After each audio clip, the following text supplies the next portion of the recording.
Last time on Dragon Ball Super, Beerus, Whis, and Goku go to the Kaioshin realm of Universe 10 to confront Zamasu, a Kaioshin in training who hates humanity even more than I do.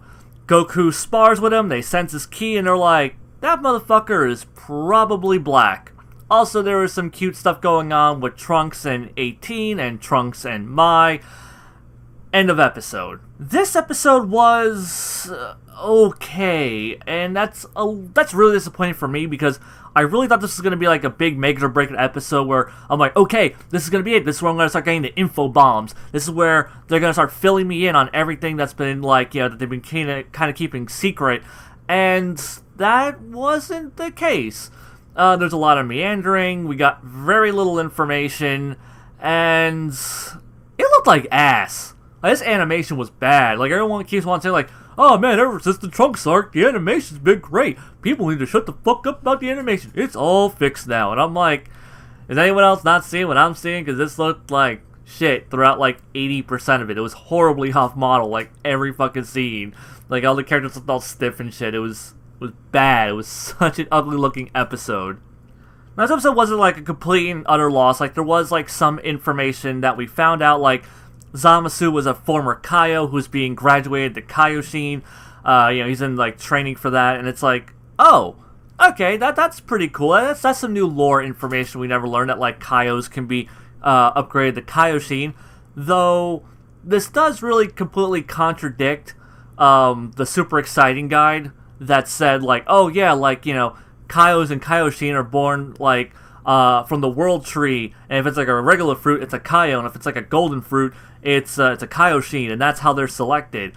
Where it's just like, no, apparently you can just be born, like be a Kaio and then upgrade yourself if you become badass enough. And it's weird though that he's apparently like was a Kaio because he looks something like a Kaio. He doesn't have like antennas, he doesn't have like anything that you would associate with like how a Kaio looks, and he looks like a Kaioshin. He's kind of small, feminine featured, friggin' white mohawk, the earrings, the pointed ears, like, he's got, I mean, I guess all Kaios have pointed ears as well, but, he has all the other features and everything of a Kaioshin. There's nothing that looks like, oh, like he was, like, I mean, do Kaio, like, evolve, like, kind of like Pokemon, like, did they get, like, enough experience points, and it's like, ding, ding, ding-a-ding, like, you have a Kaioshin. And yes, I realize that ding, ding, ding-a-ding is from the Pokemon Center, not the actual evolution thing, but whatever, I'm winging it, fuck off. Honestly though, I really don't care about them, like, going against a super exciting guide, because honestly, I had zero faith that Toriyama was going to remember some random shit he said in a friggin' guide a few years ago.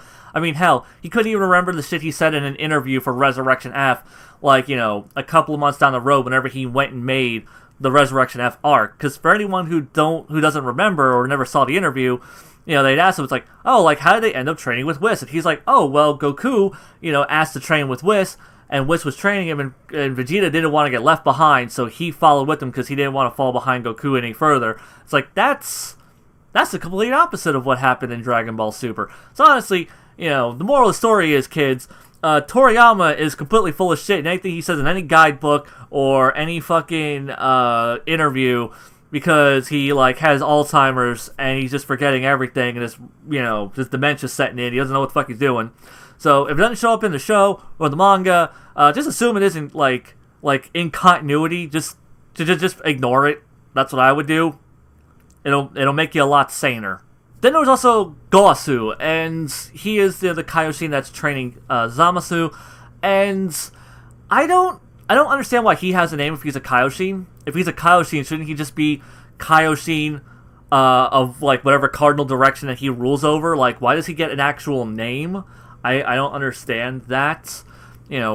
Honestly, like, I mean, I can understand like Zamasu getting a title, because his name literally, like, I forgot what his name means, but it implies that like he's in training.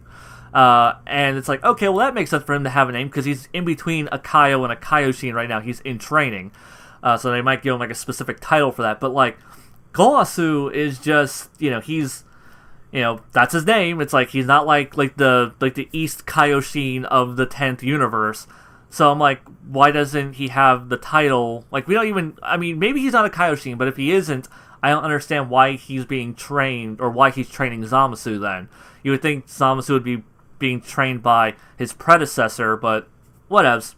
I would say, like, maybe they'll explain it in a future episode, but honestly, I feel like if they didn't explain it in this episode, they're probably not going to explain it ever. Something else we also learn about Zamasu is, that he hates humans, which, I mean, we already knew that was going to be a thing about his character, but, we get to see in this episode, and it's like, oh, well, he being in the Kaioshin realm, being a Kaio, he's got to see, like, what humanity is like. He just, he gets to see, like, all the war and turmoil and terrible things they do. He's basically like a godly Shinobu Sensui right now. And that's pretty cool. Also, a quick clarification, I think needs to be made real quick. A lot of things are being translated as human. What Zamasu means by human, because he's saying ningen, and that's Japanese for, like, human or people or person. And usually that would be for humans, but in this context, he's actually meaning it to mean, like, mortals, like non-gods. Basically anyone that isn't, like, of, like, a godly tier, like all the lower beings. That's why he calls Goku a human, even after he was told he was a Saiyan. So yeah, Zamasu doesn't actually just hate human beings and Earthlings specifically, it is, like, mortals, and that is a really important distinction to make. He does not have a grudge against the Earth. Because I was wondering that. I was just like, man, if he just fucking hates Earthlings, that's contrived and stupid as shit. But that seems to not actually be the case. It is just like a weird translational thing, and not something that anybody should really get hung up on. Something that I am going to get a little hung up on, though, is Goku in this episode's a fucking retard. Like, he is just, like, full retard. He's getting all, like, hyper, ridiculously immature excited about, like, oh my gosh, look at this, and oh my gosh, like, I want to fight this Kaioshin. And it's like, Goku, you've been to the Kaioshin realm before, at least the one in Universe 7. Like, the one on Universe 10 isn't going to be that different. I understand, like, you want to, like, pick a fight with Zamasu or whatever, but it's like, you had no reason to even think that Zamasu would, like, be that powerful, considering, the power scale of the Kaioshin in his universe. I mean, and it said he was a skilled fighter, but I mean, he'd be a skilled fighter by Kaioshin terms. At least that's what I would have expected. Anyhow, though, like, Goku just, like, they just made him so over the top. Like, they just took his immature, childish elements and cranked it up to 11. Like, even Goku in GT was more restrained in that. And he was an actual fucking kid here. This is like 50-year-old Goku still acting like this, and it's weird, because it's like they're basically flanderizing Goku is what I'm saying. It's this, they're taking, like, the few character traits he has and they're just cranking it up to 11, because whoever the hell wrote this episode really didn't have a good grasp on how to write Goku as a character, and that just bugged the hell out of me the entire time. Now, something that did not bug me, like, at all, was all the Trunks scenes in this. We got Trunks with 18. They have, like, their really cute scene. It's like, oh, I heard you, destroyed me in your timeline. You're gonna owe me, money for that. And, like, that's a cute scene. And, like, him just, like, freaking out and then being like, oh, like, this is a completely different 18. Everything's cool. Also, we get to see that the time machine has a flux capacitor. That was fucking awesome. For anyone who caught that reference, I know I did. And that was awesome. And another thing that I thought was really awesome was another Trunks scene where Pilaf and Shu are trying to, like, ship Trunks and Mai, like, future Trunks and Mai, because Mai has a crush on him, and then, like, Kid Trunks is, like, intercepting and, like, being all lovey-dovey on Mai, and it is adorable, and it's awkward, and it's super cute. I mean, I love that scene. Like, out of all the intrusive Pilaf gang scenes in this arc, this one didn't bother me at all. I thought it was super cute, I thought it was well executed. I really, really enjoyed that scene. Another scene I really enjoyed, and something that's probably going to be a shock to a lot of people, is the fight scene that happened between Goku and Zamasu.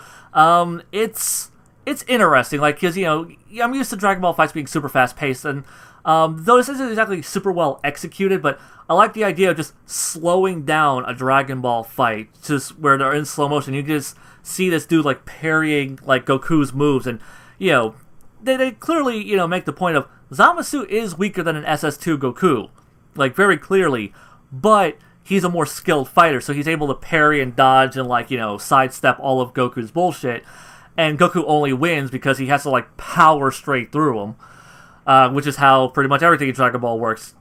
it's just like whoever can, yell the loudest and punch the hardest is the guy who wins the fight.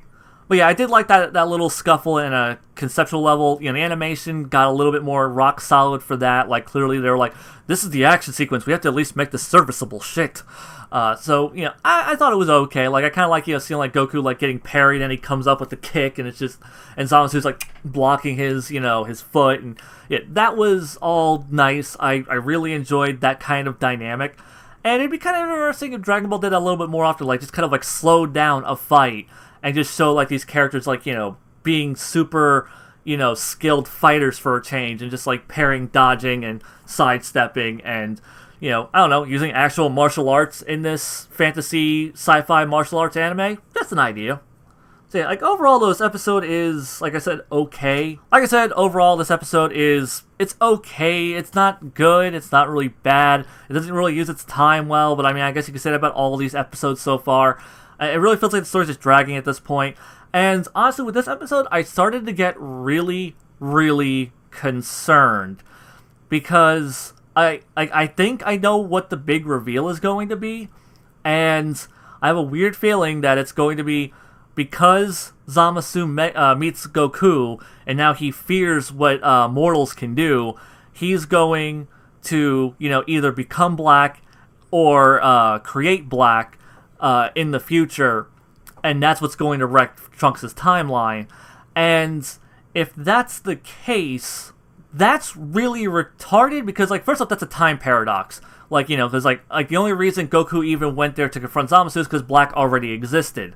If Black didn't exist in the future, then Goku never would have met Zamasu, which means Zamasu never would have become or created Goku Black. And I really hope, like, that's not the case. Also, that's just not how time travel works in Dragon Ball. Also, Zamasu, this specific Zamasu, exists in the, like, the main timeline. He doesn't exist in Trunks' timeline unless, somehow diverging the timelines, like, like Zamasu's able to, like, jump between the timelines instead of just, jumping to, like the main timeline's future. He can jump to alternate timeline futures.